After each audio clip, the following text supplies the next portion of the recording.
Hi friends, good evening. তোমরা সবাই কেমন আছো? আশা করছি সবাই খুব ভালো আছো। আর সন্ধ্যের টাইমটা বাবু হচ্ছে ঘুমোচ্ছিল, তো উঠে বলছে মা আমি একটুখানি ঘুরতে যাবো। তো ওর দেখো সাইকেল চালাচ্ছে, তো ওকে নিয়ে একটু বেরিয়ে পড়েছি।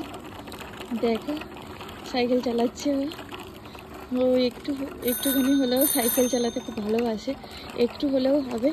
তো ঘুম থেকে উঠেছে, তো আমাকে বারবার বলছে চলো মা একটুখানি আমাকে নিয়ে ঘুরে আসি। তাই আমি বললাম চলো একটু রাস্তার দিকে ঘুরিয়ে নিয়ে আসি। আমাদের সামনে পার্ক রয়েছে, তো এখন সন্ধে হয়ে গেছে, তো ভাবলাম পার্কে গিয়ে কি করবে এখন এই রাস্তায়, তাই না সোনা? তো দেখতে পাচ্ছ সোনা আমার খুব আনন্দ পাচ্ছে, তাই না সোনা? খুব আনন্দ লাগছে। তো সন্ধেও হয়ে গেছে, তাড়াতাড়ি ওকে বলছি বাবু চলো তাড়াতাড়ি, ও শুনছেই না, বলছে একটুখানি যাই। শোনো চলো না ঘরে। হ্যাঁ সন্ধে হয়ে গেছে বাবা, কেউ নেই দেখো রাস্তায়, দেখতে পেয়েছ? শুধু গাড়ি চলছে না রাস্তায়, সাইডে চলো, সাইডে চলো।